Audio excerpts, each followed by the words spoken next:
Agora no Conexão Poder eu entrevisto o secretário de Governo de Cuiabá, Ananias Filho, ele também que é presidente estadual do PL aqui em Mato Grosso. Ananias, seja muito bem-vindo aqui ao Conexão Poder.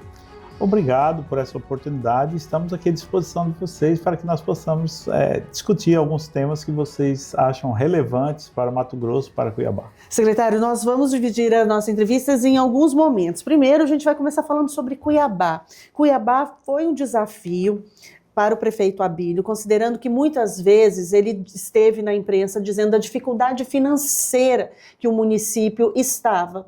Como que está a perspectiva para os próximos anos? Será possível fazer investimentos? Será possível dar uma nova cara para a cidade? Ou a gente vai continuar apagando incêndio da gestão anterior? E outra, ele esteve recentemente na China, em Dubai, disse que iria trazer investidores e agora? Essa viagem teve já resultado concreto? Olha, primeiramente, o prefeito Abílio, ele iniciou uma gestão como executivo, ele já tinha um problema de ordem pessoal, que ele nunca tinha sido gestor, ele tinha sido só cargo legislativo, tinha passado pela Câmara Municipal com muita competência, foi defender as ideias dele e os pensamentos dele na Câmara Federal, também no Legislativo, e mostrou que a população gostaria de sentir que os pensamentos deles fossem aplicados. Mas ele iniciou com uma gestão, pegando uma gestão arrasada, terra arrasada. Ele ainda tem muitas dificuldades, ele está buscando, ele está tentando aprimorar a gestão, fazendo com que realmente ela possa ser mais compacta e tenha realmente realidade com o arrecadado. O executado vai ficar em cima do que é realizado financeiramente. Então o Abílio está tendo essa noção, mas não está ainda fácil não. Tem muitas dificuldades, ele tem várias situações que precisam ser resolvidas na educação, na saúde, que são os desafios constantes. Ele já mudou e colocou o posicionamento nele na saúde, na educação, de uma forma bem clara. Ele está mostrando que ele quer as pessoas, os alunos, sempre dentro da escola, buscando nos finais de semana que possam participar. Ele está aumentando o incentivo à alimentação escolar, tanto para os profissionais da educação, também dando o café da manhã. Então o Abílio está movendo, mas ele sabe que para ter uma melhora significativa só após o terceiro ano de austeridade. Ele não vende facilidade ainda, porque não tem facilidade. Nós estamos em cima do mínimo possível da gestão, não tem nada de avançar ainda. Vai ter recurso para investimento após o terceiro ano, isso é a noção que nós temos da Prefeitura Municipal de Cuiabá. Então, agora, considerando isso que o senhor falou, só uma parte, se teremos 3 anos ainda difíceis, né? Teremos 3 anos difíceis aí no último ano mais prosperidade, existe a possibilidade de uma continuação de uma reeleição, então? O prefeito Abílio, ele trabalha com a necessidade do momento, ele não trabalha focado na reeleição, ele trabalha focado nos resultados, e ele quer mostrar resultado a cada trimestre, a cada semestre, e buscar com que realmente os cofres públicos tenham uma igualdade entre você receber o tributo dos munícipes e você fazer o custeio da máquina em cima do que você tem. Não ficar... E hoje tem dificuldade de pagamentos de vários serviços. Então, o prefeito Abílio, com mais austeridade, com mais que ele equacione, ainda tem dificuldade, não é fácil. Mas ele, com a inteligência e a sabedoria dele, ele está conseguindo implementar cada vez mais essa diminuição da diferença entre custear e o arrecadar. O senhor citou aí da dificuldade. Na semana passada, um vereador falou na Câmara que determinada secretaria estava faltando até água para os servidores, que estava fazendo alicota, carro por conta de contrato de locação. Eu gostaria de não ser verdade essa situação. E eu creio também que há um erro, às vezes, do gestor da pasta. E o gestor da pasta ele tem que ficar focado nesses detalhes. Esse é detalhe que denigre, às vezes, a toda a gestão, mas nós não podemos buscar o culpado em cima do prefeito. O prefeito não está na máquina de cada secretaria para saber se está faltando a água do dia a dia. Isso é inadmissível e pode ter certeza. Nós, como secretário de governo, nós estamos buscando resolver e equacionar essas situações. O mínimo, o básico, não pode faltar, mesmo que a ordem cronológica, às vezes até de pagamento, seja diferenciada, mas o mínimo, o básico, ele tem que ter em todas as secretarias. E todo mundo tem a sua autonomia como gerente da pasta. O Abílio não vai interferir e nem a Secretaria de Governo vai interferir para ele falar, você tem que dar prioridade para isso ou para aquilo. Nós não podemos, porque tem um orçamento, tem um planejamento, ele tem que seguir o planejamento. Agora, a água é inadmissível faltar água para o dia a dia.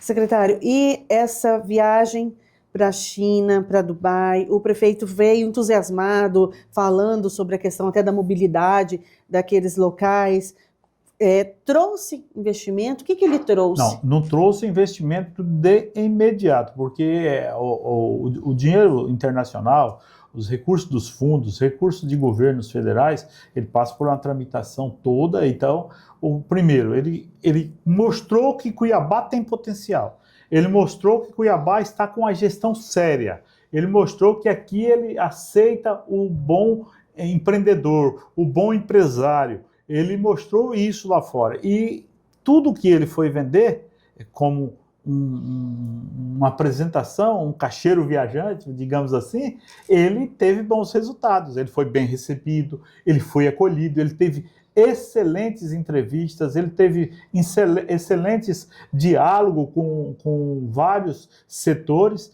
e o setor da mobilidade que ele estava focado, ele também está muito animado e ele acha perfeitamente possível, sem ter quebradeiras, sem ter novas quebradeiras, sem ter lugares para desmancharem, dá de implantar esse modal que ele foi ver lá com mais tranquilidade ainda e com um custo bem reduzido. Então, moderno e com custo reduzido. Então, eu acho que o Abílio vai lutar, e se eu conheço a personalidade do Abílio e o foco que ele tem, eu creio que ele vai buscar a implementação desse modal para Cuiabá. Então, esse modal está no radar das próximas reuniões do prefeito Abílio para que isso se torne um projeto possível para a nossa cidade e a gente minimizar, porque a gente já tem vivido anos difíceis aqui relacionados às obras que são necessárias, obviamente, mas porque o cidadão não consegue ver a finalização disso. Porque tem o seguinte, tem o intermunicipal, ele faz a parte, e o governo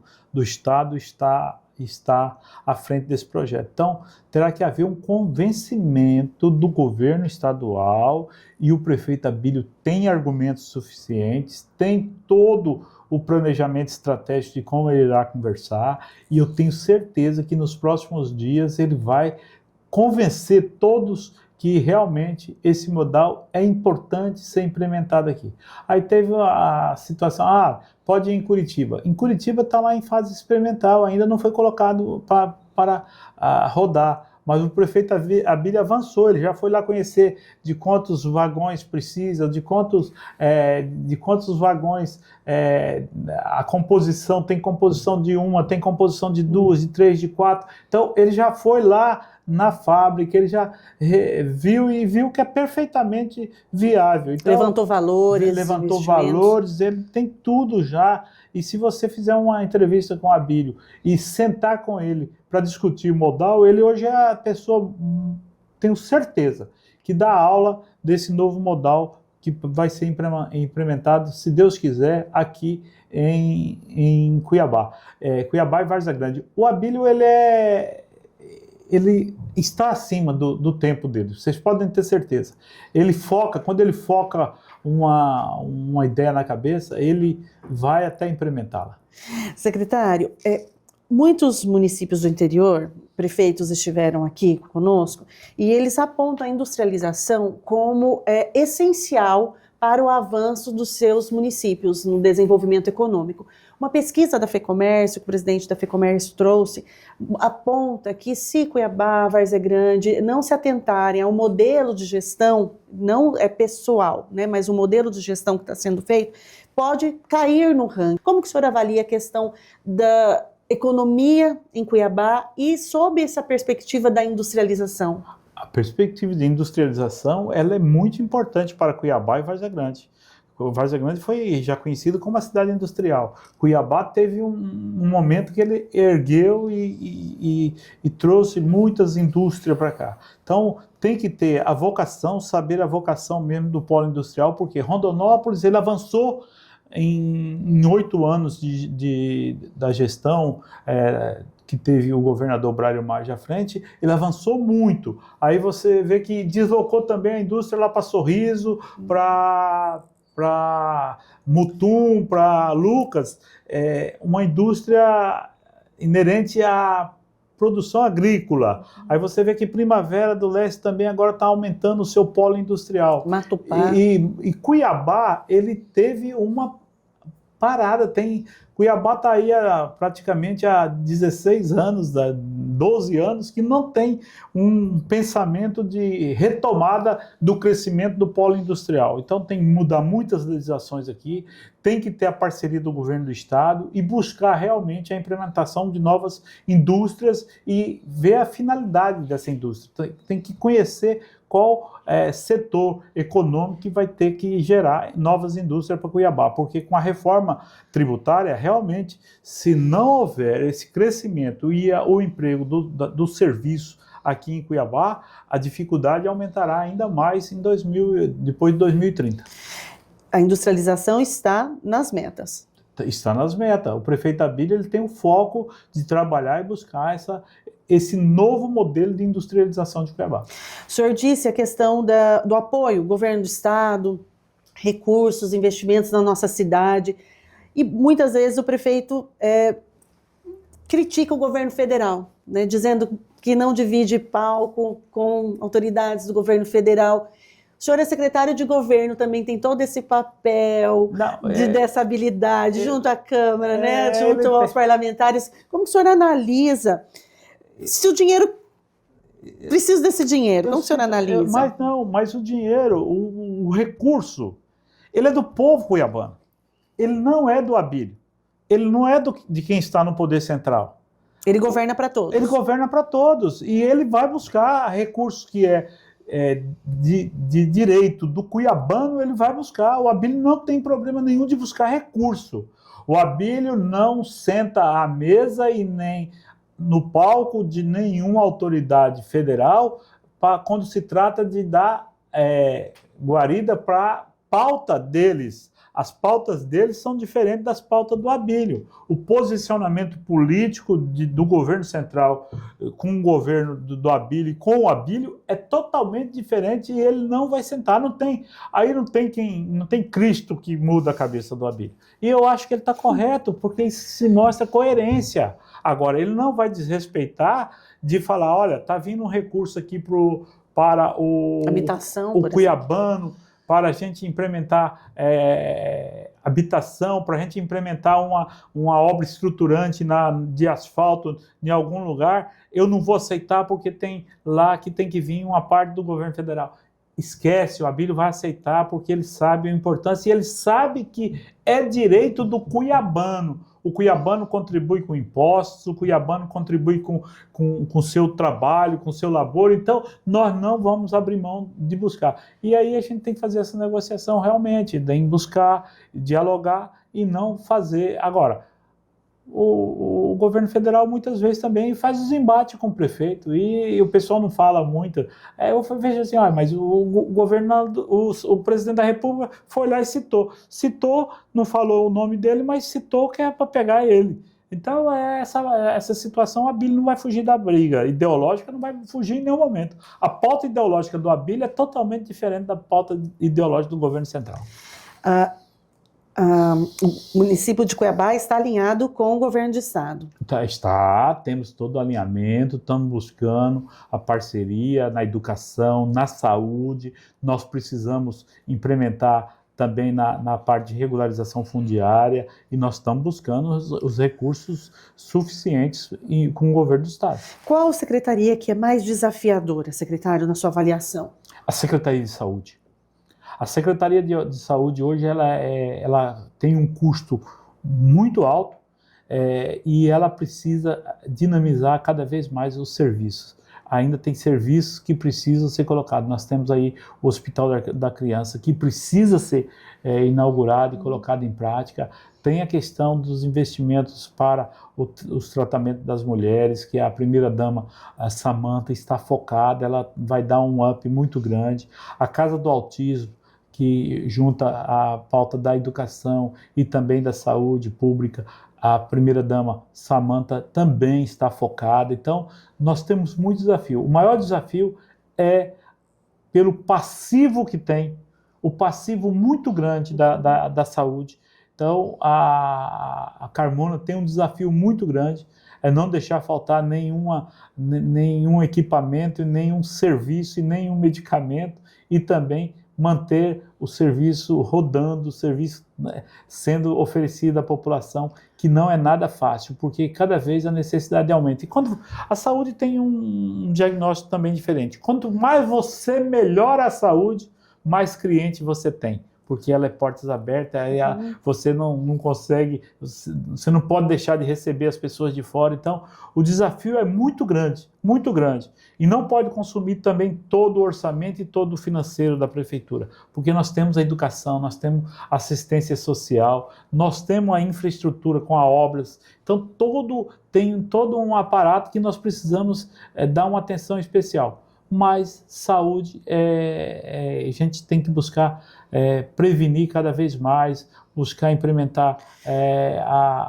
o serviço de tratamento de água e esgoto cada vez mais com as águas Cuiabá, para que realmente diminua cada vez mais as doenças e passamos a ter saúde em Cuiabá. A secretária, tendo tido a experiência da intervenção, ela vem com uma sensibilidade mais apurada para lidar com esses desafios, na sua opinião? Eu creio que sim.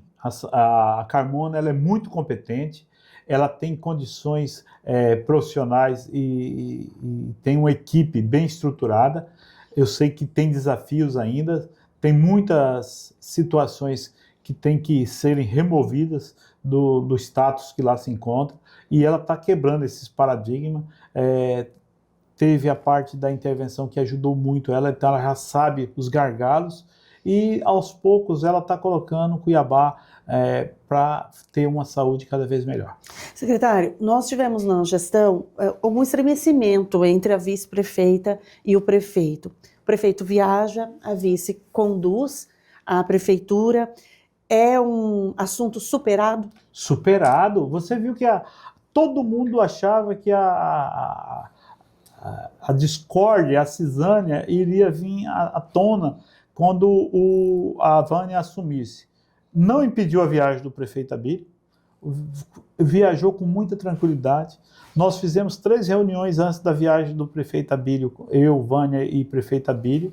A Vânia foi de um dinamismo muito grande, ela não teve nenhuma dificuldade, todas as decisões que ela precisou tomar, eu estava dentro da sala dela, ela me convocou. Inclusive fiquei muito triste, que eu tinha um jogo do Palmeiras que eu queria assistir, que era da Libertadores, ela falou que não poderia ausentar no município. Eu não me ausentei, fiquei ao lado dela. O prefeito Abílio, a gente trocava ideias e sugestões ao telefone, entendeu? Então hoje fica muito fácil, e não teve nenhuma assinatura colocada em documentos que não tivesse tranquilidade e não tivesse consciência. A Vânia se portou como uma verdadeira prefeita e despachou todos os problemas sem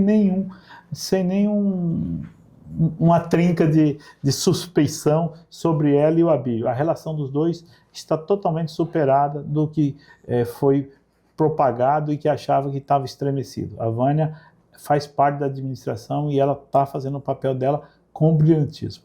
O prefeito tem dado autonomia para os secretários, porém ele tem um perfil de acompanhar de muito perto todo esse trabalho. Já é o perfil do gestor. É perfil de quem realmente tem que ser gestor. A empresa, ela anda com autonomia em todos os seus setores, mas tem um gerente. E o Abílio fala a mesma coisa. Você tem autonomia dentro do seu orçamento, do seu financeiro, mas eu não quero nenhum coisa mirabolante que possa causar constrangimento, que possa colocar. E se houver algum fato errado, eu demito, não tem problema. Então, o Abílio é gerente. E qual é o gerente, qual é a empresa que não tem? Qual é o dono de empresa que não vai buscar fiscalizar os seus colaboradores? O Abílio é esse, ele dá autonomia, mas ele quer resultado, e resultado dentro daquilo que é correto, que é certo.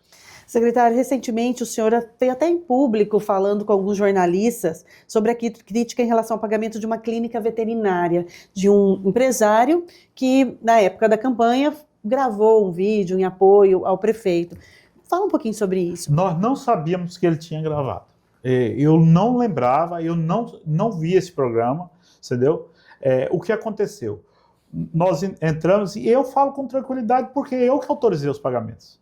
Então não foi nem o prefeito Abílio não autoriza o pagamento. Quem autorizou o pagamento fui eu, e eu fui de uma decência muito grande em todos os procedimentos. O que aconteceu? O prefeito Abílio participou de uma audiência na Câmara Municipal. Essa audiência, os protetores queriam que fizesse um repasse mensal. Não se fez repasse mensal porque a legislação não permitia passar repasse a muitos, e o recurso, se fosse repassar, não dava tratamento nenhum. Aí, numa reunião, novamente, eles pediram que estava sem nenhuma assistência, e estava mesmo. A causa animal estava abandonada. Não era bem-estar animal, era mal-estar animal quando nós pegamos a prefeitura. Era mal-estar animal. Aí o que aconteceu? Se você verificar, nós começamos a recolher os animais de rua, animais em situação de vulnerabilidade, e passamos. E naquele momento nós não tínhamos uma licitação, não tínhamos nada. Falamos, o que nós vamos fazer? Não, vamos pagar por indenizatório. E foi feito. Eu falei, olha, pode fazer. Aí falei, vê quem deseja fazer o serviço. E não apareceu tantas pessoas que queriam fazer o serviço. Porque tinha um descrédito da gestão pública, tinha descrédito do pagamento, do serviço realizado fosse pago depois, e nós fizemos e pagamos. Quando nós fizemos e pagamos, começou a aparecer pessoas que queriam fazer por um custo mais barato. E isso, no momento que nós autorizamos o indenizatório, está lá também que nós autorizamos também já abrir licitação e chamamento para quem quisesse participar. Então agora nós estamos com referências, com valores de serviços, e nós estamos credenciando. Nós não vamos credenciar só uma, não, nós vamos credenciar as 5, 6, independente de ser de apoiador A, B ou C, que preste um bom serviço de qualidade para os animais, para que o mal-estar animal que existia em Cuiabá possa ter o bem-estar animal, e isso nós vamos buscar. Aí vamos falar dos avanços. Nós não tínhamos uma métrica, nós não tínhamos um dado coletado de quantos animais existentes na rua, de quantos animais precisavam de tratamento, de quantos animais precisam ser castrados. Não tinha dados em computadores. Nós estamos fazendo tudo isso de maio para cá. De maio que nós estamos levantando, colocando no sistema e buscando, fazendo formulários, fazendo com que realmente tenhamos condições de avaliar uma política pública. Não tinha nenhuma política pública. Tinha um carro lá, uma Fiorino, que não funcionava, estava lá há mais de 2 anos parado. Nós colocamos essa Fiorina para funcionar. Tinha uma SW velha caindo aos pedaços, que não servia nem para depósito. Hoje está funcionando a SW, está funcionando a Fiorino.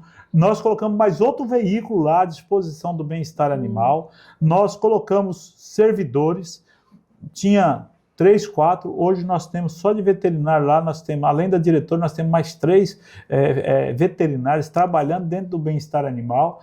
Agora, lá não tem um ambulatório, lá não tem uma responsabilidade técnica lá dentro, e nós estamos fazendo tudo isso. Nós estamos buscando melhorar, aprimorar. Nós não temos um gatil ainda, e nós estamos só com o canil. Então, tem muitos problemas. Então, essa situação de denúncia, eu mandei ser investigada pela DECOR e pelo Ministério Público. Mandei toda a documentação, porque todos os pagamentos realizados foram realizados com parecer da Controladoria e da Procuradoria do município. Eu não realizei um pagamento sem que tivesse os 2 pareceres. E, além do mais, que tivesse um check-out em todos os procedimentos e valores realizados.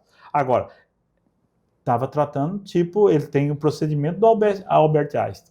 O problema, nós queríamos dar o melhor. Agora, nós temos agora parâmetros e nós temos tabela de referência. Nós vamos colocar, o hospital já tem a Unic credenciada, tem mais outra clínica, e nós estamos abrindo para que possamos credenciar uma em cada região de Cuiabá, para que fica mais fácil o transporte, fica mais fácil a locomoção desses protetores que fazem um trabalho brilhante por Cuiabá, pelo bem-estar animal, não são reconhecidos, a maioria das vezes, tiram dinheiro do próprio bolso para custear as despesas que inerentes a ele. É um sacerdócio de cada um e a gente não vai entrar nesse dilema, mas o poder público não pode ficar à parte e ele tem que participar. Secretário. Então, essa matéria aí, ó, não temos dificuldade nenhuma de explicar. Tá. Entendeu? E agora o senhor encaminhou todos esses documentos? Todos os documentos. Nada ficará sem investigação. Entendeu? Qual é, diante de tudo que o senhor falou, a marca do PL na gestão? Nós temos aqui cidades importantes, PL à frente. Temos a prefeita Flávia em Várzea Grande, aqui o prefeito Abílio. Qual é a marca? O senhor que tem aí 39 anos de partido, eu acho que se tem uma pessoa que sabe do PL em Mato Grosso, é o Ananias. Não, nós estamos buscando com que cada um tenha muita austeridade fiscal. Essa é a marca que nós queremos para todas as gestões. A gente conversa muito com todos os gestores para que realmente eles não possam fazer com que as contas públicas sejam desfavorecidas, que o cidadão, o contribuinte, é o foco principal, mas nós temos que realizar dentro do que é arrecadado, não pode nenhuma vez ultrapassar e deixar degringolar a máquina pública. Então, é austeridade, principalmente, não aumentando tributos e sim diminuindo o custeio da máquina pública. Nós fizemos o dever de casa em 2022, quando poucos acreditavam que nós íamos sair tão fortalecidos, nós saímos fortalecidos demais. De uma bancada de 8, nós elegemos 4 deputados federal. Nada mais que 50%. Nós estávamos à frente desse projeto e nós conseguimos eleger 4 e eleger o senador. Tinha uma vaga e o senador Wellington foi o vitorioso e o PL foi vitorioso nessa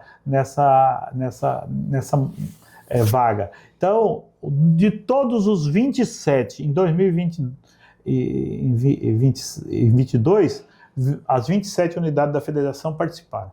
O PL Mato Grosso foi o que teve o melhor desempenho no Brasil. Nós, à frente do PL, tivemos o melhor desempenho do Brasil.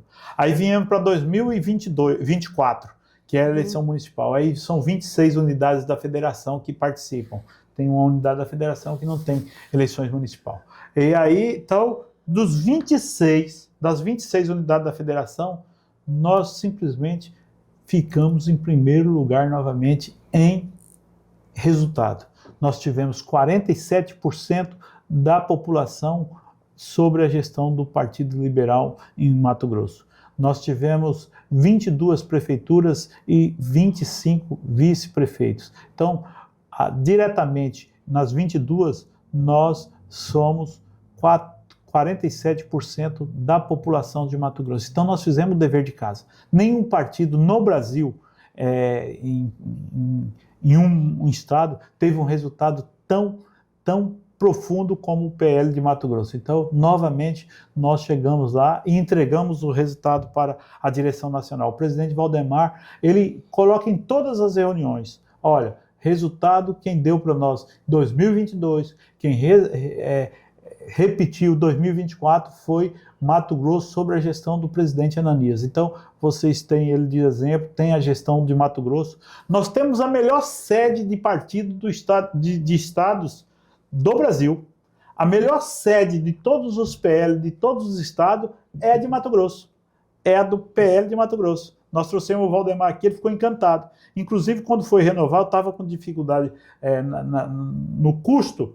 Falei para ele, presidente Valdemar, eu vou ter que talvez diminuir a custo aqui em cima da sede. Ele falou assim, Ananias, não faça isso, eu vou complementar o seu repasse para que você não faça. Você é a melhor do Brasil, você continue assim. E eu não vou deixar você mudar de lugar. Então nós estamos lá, nós estamos com uma equipe, olha, agora estamos implementando com a juventude do PL. Sábado vai ser um sucesso, o menino Guilherme está assumindo aí no lugar da Bruna Bernardes, os dois entraram em acordo e o Guilherme vai fazer um destaque. Então o PL vai ser destaque porque nós temos um foco, nós temos planejamento, aí nós temos foco. Foco mais planejamento é igual sucesso. E isso nós não vamos abrir mão. E não vamos abrir mão de ser tudo detalhado. Eles ficam falando lá que eu sou chato, porque eu quero contar as moedinhas. Mas lá se conta as moedinhas para fazer qualquer tipo de trabalho. Ananias, papel do ex-presidente Jair Bolsonaro nesse fortalecimento do PL? Muito grande. O PL era antes da vinda do presidente Jair Bolsonaro. O PL agora é outro melhor, outro com pensamento definido. Nós não aceitamos mais que temos alianças com birutas, de forma que, vem aqui e mostramos um quadro, é importante que tenha o poder. Não, é melhor ficar sem o poder. Nós enfrentamos muitos lugares que queriam dar vice para nós. E eu falava, não vamos, esse pensamento aí é todo de esquerda. Mas aqui nós ficamos com vice, nós temos um projeto para o futuro. Não aceitamos.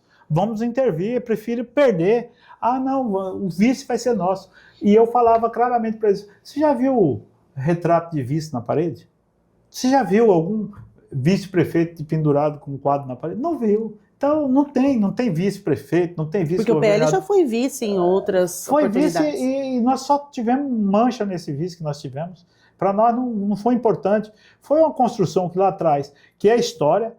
Naquele momento eu me posicionei contrário, mas depois o partido... Conta para quem está assistindo o final do que o senhor está falando. O PL tem a parte da história dele que coligou com a esquerda. E isso não vai ser afastado. Eu não vou nunca ser hipócrita de dizer que nós não estivemos lá. Nós estivemos. E essa história foi contada porque quem, naquele momento, decidiu que era importante. Eles tinham as convicções dele, eu votei contra, mas... Aí, quando votou a favor, eu tive que acompanhar o meu partido. E eu acompanho o meu partido desde que eu filiei nele. Portanto, eu não acompanho. Eu não sou de fazer biquinho e fazer chantagem. Eu perdi na discussão, eu vou em frente. Eu não tenho nenhuma dificuldade de falar que o PL teve já com a esquerda no Brasil. Mas com o advento do presidente Jair Bolsonaro, ficou bem claro. Daqui para trás, a gente até perdoa. E daqui para frente, a gente quer convicção na defesa das pautas de direito. Necessariamente, PL tem que ser bolsonarista? Não, o PL tem que defender as pautas da direita. O bolsonarismo é um movimento que é muito importante, cresceu muito o partido, as ideias que ele pregou, eles vai ecoar por muitos anos ainda no Brasil. O Bolsonaro está na fase aí mais 20 anos de vida ativa, ele ainda tem aí pela frente, que está com 70 e poucos anos, do jeito que se cuidar, pode ter aí mais uns 20 anos de vida, e eu tenho certeza. Mas o pensamento dele vai muito além de 20 anos, vai ficar muitos anos. No Brasil nós tivemos quem de liderança nacional assim? Nós tivemos Getúlio Vargas. E o Getúlio Vargas morreu e ainda ficou, de 54 para cá, ele ficou tendo ideias e gente seguindo as ideias dele há muitos e muitos anos após a morte dele. Juscelino Kubitschek foi outro líder nacional. O grande problema, e bom para o presidente, que teve uma rivalidade no momento, virou um Fla-Flu, virou um Corinthians e Palmeiras em muito momento, mas isso foi bom, que cresceu e definiu os lados e os pensamentos. Isso foi o mais importante. A maior contribuição do presidente Jair Bolsonaro é realmente o pensamento que realmente tem que ser colocado. Dois grandes líderes representativos para os seus seguidores, os seus pensamentos. E aí, o presidente Bolsonaro, nós estamos diante da expectativa da prisão. O senhor acredita que isso vai fortalecer ou enfraquecer? Como que o senhor avalia essa perspectiva da prisão? Só fortalecerá. Só fortalecerá. Não adianta. Quem estiver apostando que o pensamento será aprisionado, não será. o pensamento ficará livre e o pensamento do presidente Jair Bolsonaro vai ser colocado a todo momento, em a cada lugar, em cada momento que tiver uma disputa do Partido Liberal, vai estar o pensamento de Jair Bolsonaro. Um nome forte, presidente, né, do ex-presidente Jair Bolsonaro. Temos no cenário, diante da possibilidade, né, porque real, agora que ele é inelegível. Estão falando hoje. De um outro nome que agregue mais, porque o que a gente percebe, falando, né, como jornalista do lado de cá, não de estando na sua posição. Um nome surge, aí mesmo dentro do grupo, alguns enfraquecem esse nome que surge dentro do grupo, essa divisão de força. Como fica, presidente? O negócio é chamado partido, né? E partido se parte a cada momento e se junta a cada momento. O senhor pega um abacaxi para descascar. E aí é o seguinte, o pensamento que se faz lá na Nacional é o seguinte: primeiro vamos esgotar todos os recursos inerentes ao presidente Jair Bolsonaro. Não se fala de um projeto B antes de evitar todos. Então, quando o pessoal fala, é fulano que vem representando. Não tem esse diálogo ainda. Mas haverá, se chegar um momento que nós não temos mais nenhuma solução da pessoa Jair Bolsonaro vir para a disputa, nós vamos ter que caçar uma alternativa para essa situação. E nós, com certeza, teremos. Agora, pessoalmente, o senhor pode falar quem que o senhor não posso. vai falar? Não vou falar. A gente vai fazer um recorte aí. Não vou falar. Mas no bastidor ele vai me falar. O pensamento claro é Jair Bolsonaro. Entendeu? Nós não temos outra alternativa nesse momento. Só esgotada essa possibilidade? Só após esgotada todas as possibilidades, que a gente recorrer a tudo e a todos, e nós vemos que realmente está a véspera da eleição e nós não conseguimos. Vamos construir e vamos seguir em frente. A direção nacional tem toda a capacidade de discutir, e a gente, nas reuniões mensais que tem com todos os diretórios nacional, a gente tem esse foco de continuar com Jair Bolsonaro. Eu acompanhei algumas entrevistas de diversos parlamentares do partido, do PL. E muita discussão, bolsonarismo raiz, neobolsonarismo. O senhor pode falar de cadeira com propriedade, tem 39 anos de partido. Tem algum problema aquele que, de repente, decide ir para o PL, se posicionar pelo bolsonarismo, daquele que tem toda uma trajetória? Tem essa diferenciação? Não, tem a diferenciação, tem. O PT aí é formado por mais de 15 correntes ideológicas dentro do próprio partido. Isso é a prática de discussão. O que nós não podemos deixar de ter é discussão e respeito. São duas coisas que nós não podemos deixar de ter. E isso que eu busquei implementar no PL. Aí todo mundo fala assim: Ananias, como é que você teve essa capacidade de juntar o bolsonarismo mais à direita, raiz bolsonarista, com a raiz do PL? Como você fez isso? Primeiro, respeitando o posicionamento de cada um, respeitando o diálogo, dando voz a todo mundo.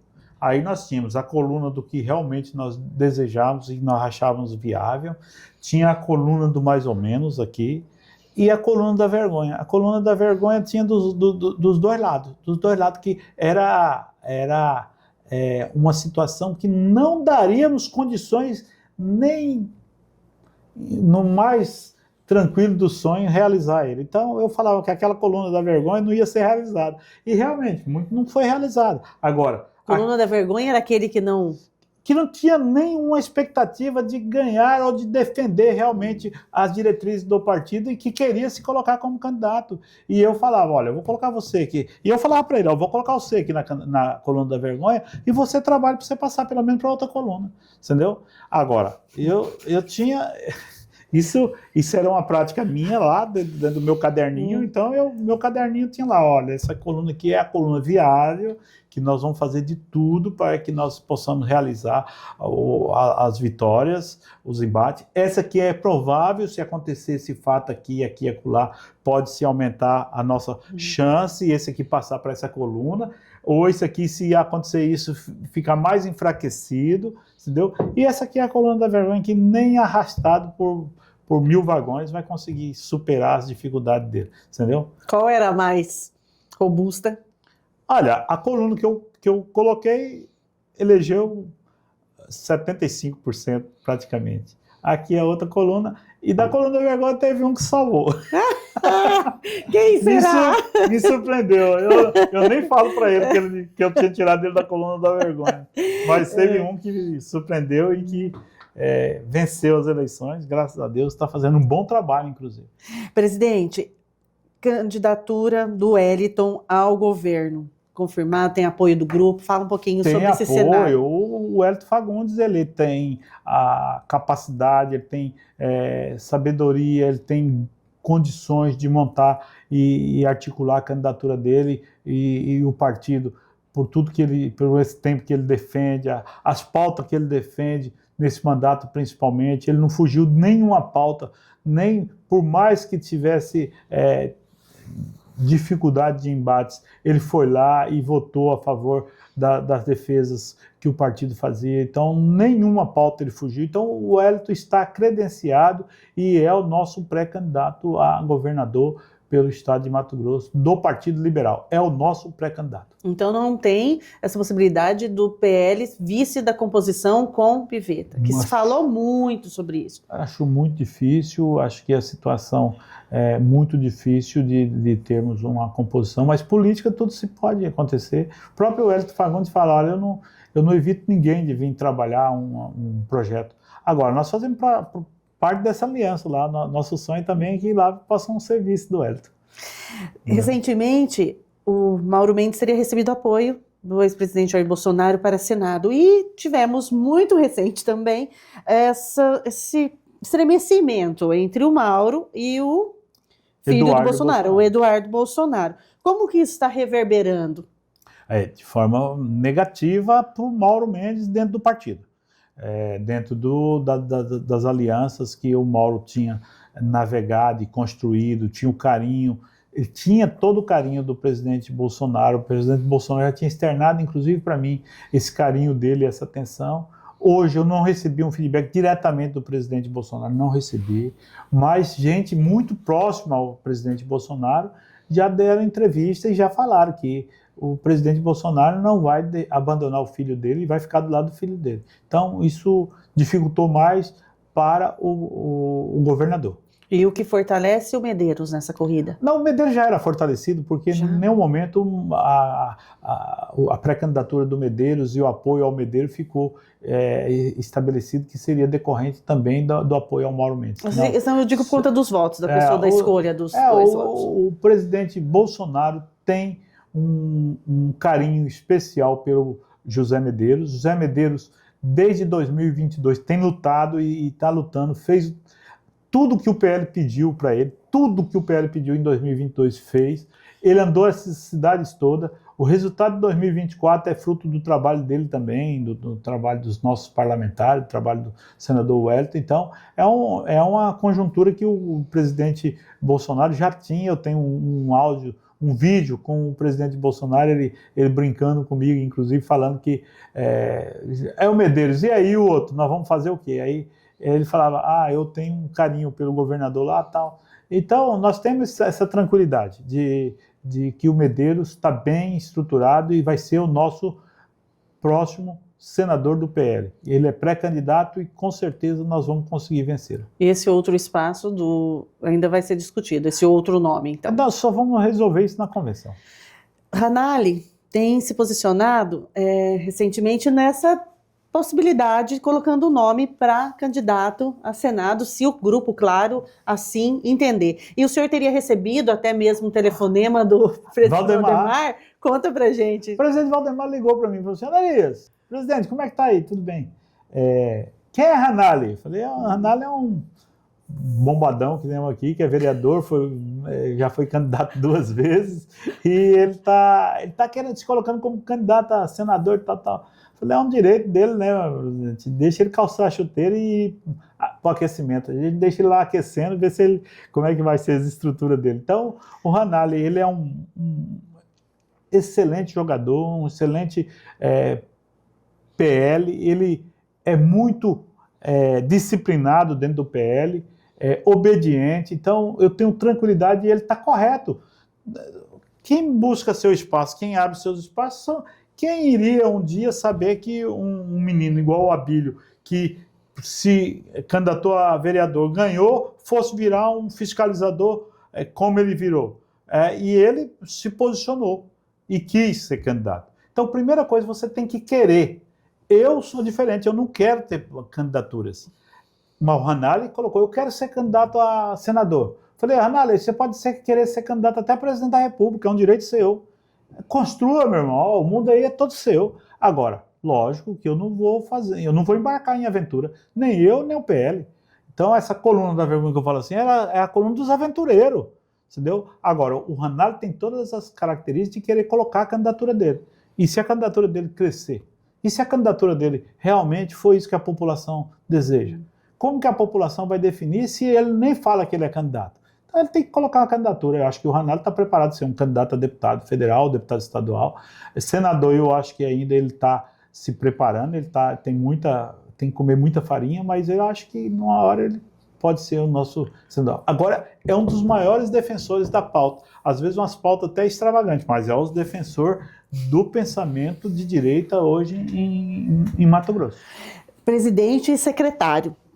A gente vai viver um momento de eleição que é árduo, ele é tempestuoso, as pessoas colocam a emoção na eleição, a política provoca isso, e ao mesmo tempo estando na gestão da capital de Mato Grosso, que requer a habilidade de negociação, a habilidade para além da questão partidária, como fazer essa equação funcionar. Por quê? PL com um candidato próprio a governador, tendo o candidato Pivetta a vice hoje ao governo do estado, é uma habilidade que vai te exigir aí Cada um nos seus devidos e competentes canais. No momento certo, cada um está envolvido no lugar certo. Eu tenho tranquilidade, o prefeito Abílio tem essa confiança na minha pessoa, eu não vou colocar em dificuldade a gestão por causa do partido, e nem vou colocar meu partido em dificuldade para ficar na gestão. Então, eu tenho um pensamento muito claro. Assim que tiver interferência de um ao outro, eu vou optar. E aí eu opto pelo meu partido. Mas com muita tranquilidade. Eu vou ficar na gestão, vou trabalhando. E se tiver conflitos de interesses, eu não terei dificuldade de buscar a resolução desse conflito. Porque a minha posição é de negociador, de articulador, de conciliador, e eu não posso, de forma alguma, ser o empecilho e ser a causa desse conflito. Eu não posso, eu não tenho esse direito. Ananias, nós vamos entrevistar futuramente a Gislaine, PL Mulher. Gente boa. Né? Já temos até a agenda marcada para dia 25 de novembro ela estará sentada nesta cadeira. Gostaria de ouvir de você o espaço da mulher dentro do PL, esse crescimento. Tivemos recentemente a visita da ex-primeira-dama do Brasil, Michele Bolsonaro, em Sorriso. Como foi a repercussão deste evento? Qual que é a força dela nos diretórios municipais e estaduais? A Gislaine é uma grata liderança que surgiu dentro do PL. Era de Primavera? Era de Primavera, ela surgiu defendendo os patriotas, ela defendendo uma causa, e ela foi para a candidatura a vereadora, conseguiu êxito, sendo a mais bem colocada do partido. Então nós buscamos dar toda a sustentação. A Gislaine, ela está nova na política partidária, mas ela tem contribuído muito. Então eu tenho muita tranquilidade com ela, ela está fazendo um grande trabalho. Na terça-feira, quando vim aqui, deixo um abraço para ela já antecipado. Ela vai estar conosco aqui nesse sábado já também, conversando, dialogando e participando dos eventos do partido. A Gislaine anda todo o Mato Grosso, ela tem o apoio do diretório estadual, a Gislaine tem todo o respaldo da Nacional, tem a confiança da primeira-dama Michele Bolsonaro, e ela está muito convicta. E ela está fazendo também um trabalho de pré-candidatura a deputada federal. Ela quer colocar o nome dela, e eu já falei para ela que ela tem todo o direito, assim como a Luísa também nós temos a Fernanda. Hoje nós temos 4 mulheres e 5 mulheres que poderiam ser bem candidatas a deputado federal no nosso partido. Nós temos, além da da Coronel Fernanda, que já é nossa deputada e faz um brilhante trabalho lá em Brasília. Nós temos a Rosana, que é suplente senadora e é do PL, está lá em Sinop, naquela região. Esteve aqui também. E vai ganhar a eleição, você pode ter certeza. Rosana Martinelli vai ser a próxima deputada federal. E aí tem a Gislaine, que está fazendo esse grande trabalho, tem a Luísa Boer, que é lá de Juína, tem a Cláudia Gervasoni, que é lá de Canarana, que faz um grande trabalho, mas eu tenho o espaço que eu pretendo que as mulheres ocupem e que não seja somente para dar números. Eu quero mulheres que têm realmente condições de trabalhar, e as nossas mulheres que estão aí prontas para esse desafio, todas elas têm trabalho, serviço prestado e têm condições de bem representar. A chapa de deputado federal e deputado estadual do PL de mulheres é melhor do que qualquer outro partido. Eu desafio qualquer partido aqui a apresentar uma chapa de mulher tão boas e tão competentes como a do PL.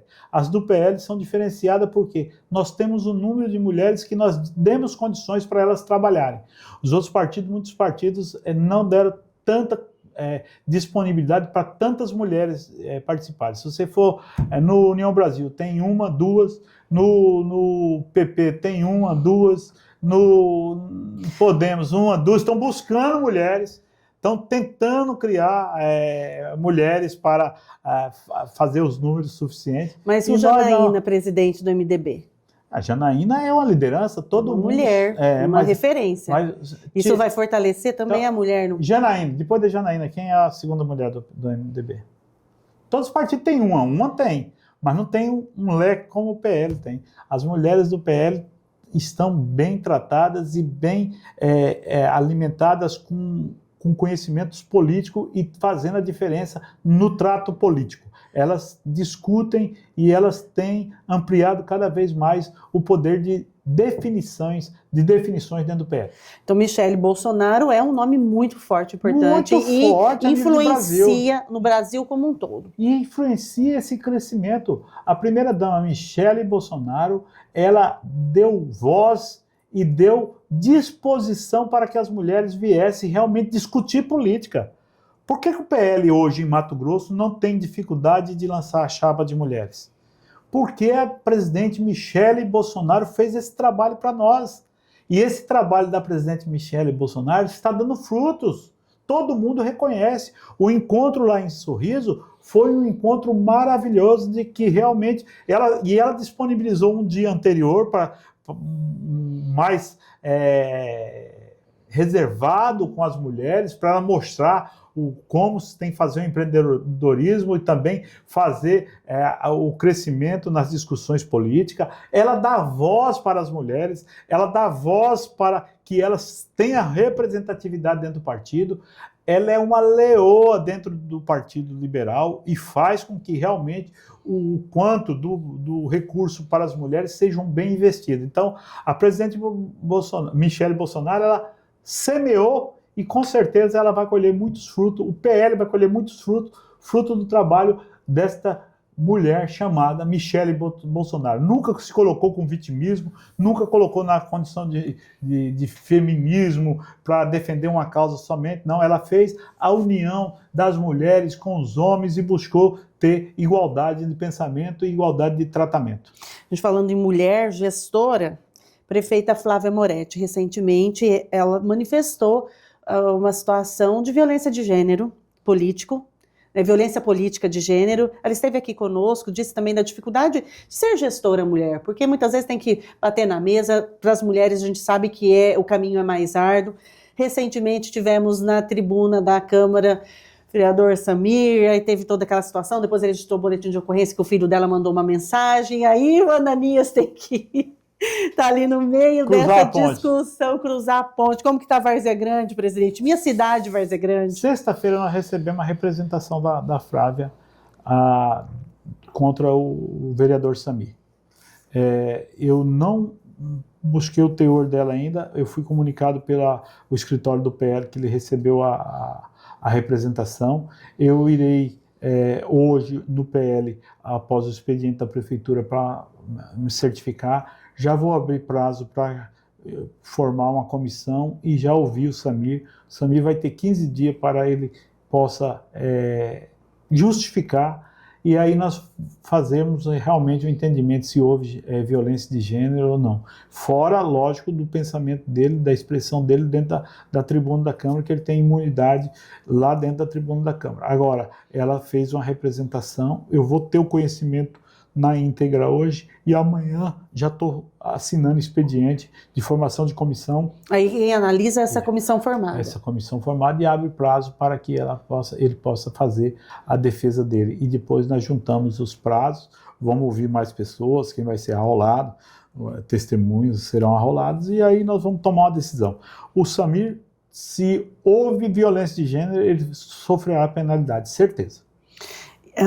Recentemente também o vice-prefeito Tião fez uma fala sobre mulheres emocionalmente instáveis não seriam indicadas para que ocupassem lugares de poder ou enfrentassem desafios. Ele fez uma fala e isso reverberou na semana passada de uma maneira... Por favor. Eu respondi e respondo novamente. Lamento. É lamentável, eu não sabia, naquele dia que eu fui perguntado, eu não sabia, mas eu lamento. Mulher não tem que ter essa discriminação para falar que não tem o emocional para discutir. Discute sim. Mulher tem um diferencial biológico, mas nem isso atrapalha a mulher. Aliás, as minhas discussões com histerismo, com pessoas que realmente são descontroladas, eu falo para você que, com toda certeza, a maioria é com homens, que acham que são donos da razão e donos da verdade.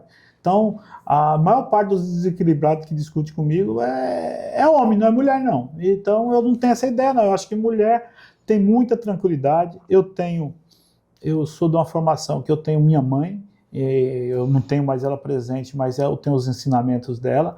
Eu tenho minha mulher, tenho minha filha, tenho minhas irmãs, e eu ouço elas e respeito elas. Aliás, lá em casa, lá na nossa família, as mulheres mandam muito mais lá. Eu tinha uma irmã mais velha que chamava Nicinha, que ela era danada, ela metia até peia em nós, mas... Quem manda na sua casa, Ananias, é a mulher? É a minha mulher, quem manda é minha mulher, e quem manda no meu coração é minha filha. Certeza, não tem nem dúvida disso.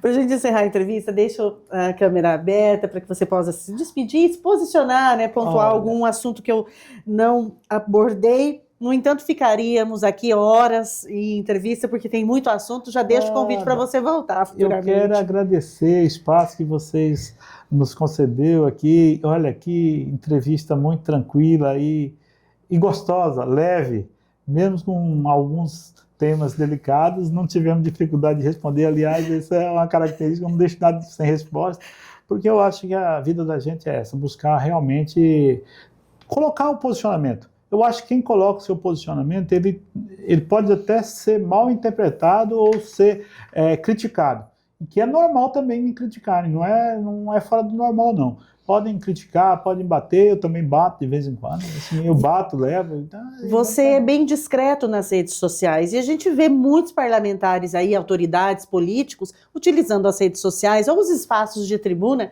como se fosse um palco. Qual que é a sua opinião? Porque você é discreto nesse diálogo, desses políticos que... Eu acho o seguinte, se for para mim trabalhar a rede social, fazendo lacração daquilo que eu não tenho convicção, eu prefiro não fazer. Eu prefiro não fazer. Tudo que eu faço nas minhas redes sociais é o que eu tenho convicção, é o que eu tenho tranquilidade de argumento. Agora, de vez em quando eu faço uma brincadeira ali, minha mulher faz uma brincadeirinha, mas assim, gosto de tirar o sarro de uns corintianos, de uns flamenguistas, e eu acho que a fonte da minha alegria muito é esse... Você gosta de futebol, e, palmeirense. Palmeirense, e dizer o seguinte, eu nunca serei lacrador. Então não adianta eu mudar, porque o pessoal fala, não é o Ananias. Então eu continuo sendo o Ananias. E essa lacração no Congresso Nacional? Eu respeito, mas eu não vejo que trabalham muita lacração em prol da coletividade e do bem comum. Então tem muita lacração que é para conseguir likes e conseguir engajamento. Eu não vejo isso como bom. Eu vejo isso muitas vezes com receio. E eu consigo decifrar, assim, quando eu vejo uma postagem, falo, isso aqui tentou lacrar. Ah, o presidente tentou lacrar, esse tentou lacrar, esse deputado tentou lacrar. E isso não seja do seu partido ou não? Seja do meu partido ou não vai para a minha caixinha do pensamento. Eu nem coloco ela na caixinha do pensamento. Tiro fora, entra no ouvido, sai no outro. Não tem conteúdo para que possa efetivar uma mudança de evolução da sociedade. Então, deixa para lá. Danias, última pergunta. Eu fico lembrando. Anistia. Já era a última. A anistia. Você acha que ainda vai ter desdobramento ou tá assunto esquecido, ninguém fala mais? Eu acho que está com muita dificuldade, eu acho que não vai colocar mais. Eu acho que o Davi Alcolumbre fez um papel que não se devia ter feito. Pelo poder, ele deu a esperança de anistia. Pelo poder, ele foi lá e se comprometeu com o Partido Liberal, que iria colocar pelo menos em votação e discussão. Eu acho que o mais difícil do que acontece é não ir para a discussão no plenário. Porque se são representantes do povo que estão lá por um voto e o mandato é por representatividade, esses temas deveriam ir para o plenário para cada um colocar o seu posicionamento, não ficar sendo seguro pela mão de um só. No caso, quem segurou foi o presidente da Câmara do Senado Federal, o senador Davi Alcolumbre. Mas na hora de querer o voto do PL, colocou que iria ser a favor de colocar em discussão.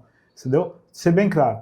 Então, para você chegar ao poder, fazer uma promessa e não cumprir, era melhor não ter feito. Entendeu? Ficou um papelão de falta realmente de brio. Você acha que o próximo ano esse assunto será retomado ou já... Esse tema vai ser retomado sempre, porque a população que irá votar agora em 2026, ela vai querer saber a opinião de cada um sobre esse tema. Vai querer saber. Você pode ter certeza. Esse tema não vai morrer. Sua avaliação do STF. Mas não era a última? Era a última, mas eu vou fazer mais uma. O editor vai ter que cortar. Ele vai ter que cortar, mas aquele é bom demais. Volta lá atrás. Posso deixar ele embora. E eu finalizo, gordinho, agora. O STF faz ativismo judicial. Isso é claro. Cada um querendo defender a sua bandeira e faz um ativismo judiciário muito grande em cima das pautas. Agora, o Congresso Nacional, a Câmara dos Deputados e o Senado também têm responsabilidade sobre esse ativismo, porque muitos temas eles colocam a cabeça embaixo da terra, não querem discutir, não querem ir para votação. A anistia é um tema desse, que fica e não coloca em plenário. Então, quando um poder se esquiva de fazer o dever dele, acaba que o outro tenta buscar esse protagonismo. Então o STF faz sim um ativismo muito grande, mas fruto também da falta de coragem de muitos presidentes da Câmara Federal e do Senado Federal colocar em votação. Coloca em votação, coloca o tema aborto em votação, coloca o tema minoridade em votação, coloca o tema de colocar as facções como terrorista em votação,